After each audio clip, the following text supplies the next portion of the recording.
সম্মানিত দর্শক, আপনারা কি জানেন যে ২০১৯ সালে একটি গবেষণায় দেখা যায় যে সারা পৃথিবীতে প্রায় ১৩ লক্ষ মানুষ অ্যান্টিবায়োটিকের কার্যকারিতা হ্রাস পাওয়ার কারণে বা অ্যান্টিবায়োটিক মানুষের শরীরে সঠিকভাবে কাজ না করার কারণে বা এই সম্পর্কিত কারণে মৃত্যুবরণ করেছে।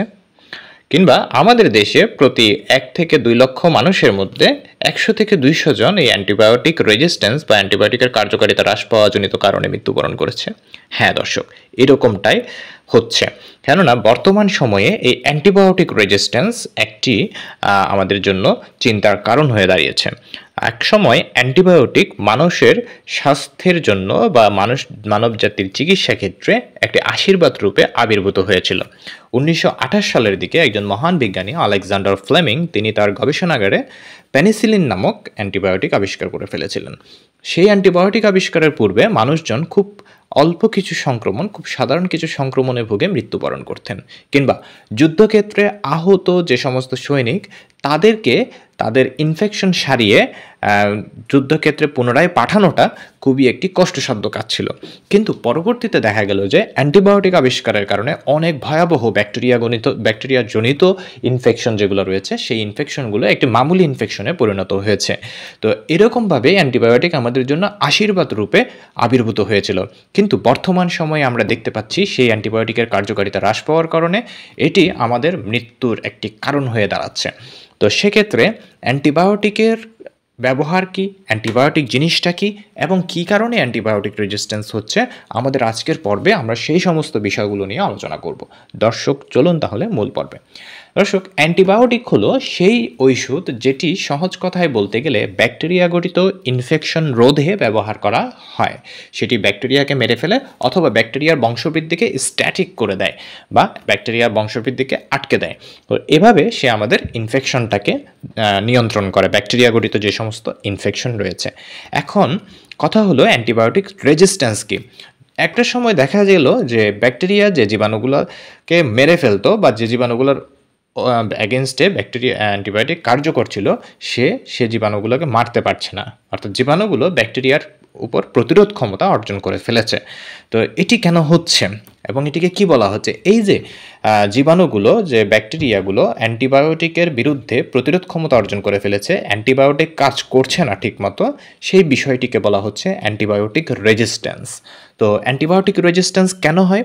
অ্যান্টিবায়োটিক রেজিস্ট্যান্সের জন্য বিশ্ব স্বাস্থ্য সংস্থা কতগুলো কারণকে নির্ধারণ করেছে।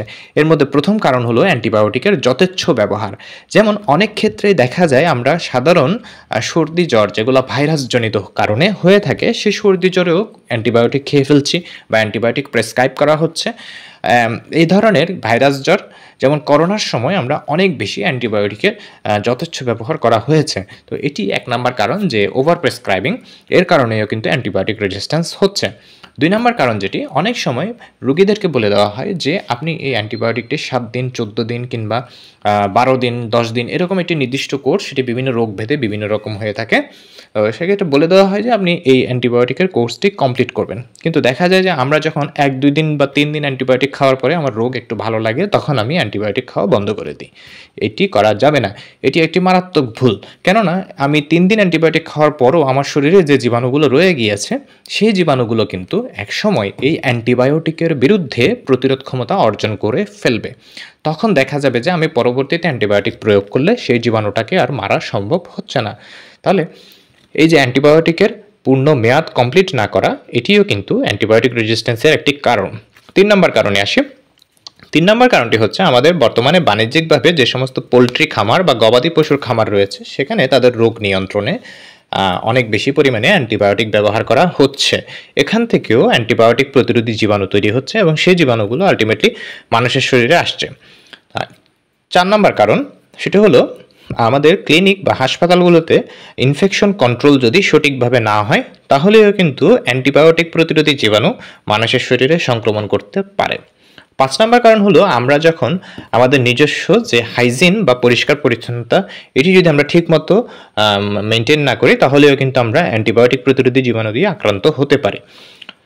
সবার শেষে যে কারণটি বলব সেটি হলো একসময় মার্কেটে একটির পর একটি নতুন অ্যান্টিবায়োটিক আসতে থাকতো এবং একটি কার্যকারিতা হারালে আরেকটি ভালো অ্যান্টিবায়োটিক চলে আসছে।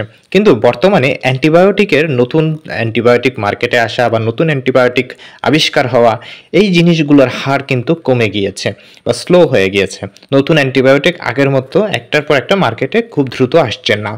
তাহলে এই যে এতগুলো কারণ আমরা বললাম, এই কারণগুলো কিন্তু অ্যান্টিবায়োটিক রেজিস্ট্যান্সের একটি বেশ কয়েকটি গুরুত্বপূর্ণ কারণ।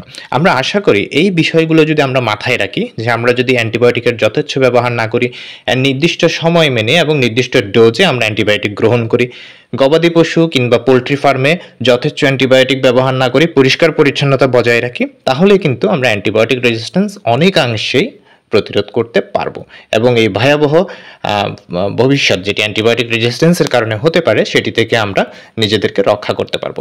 দর্শক, এই পর্বটি দেখার জন্য আপনাদের ধন্যবাদ। আশা করি আগামী পর্ব পর্যন্ত আপনারা আমাদের সাথে থাকবেন। ধন্যবাদ।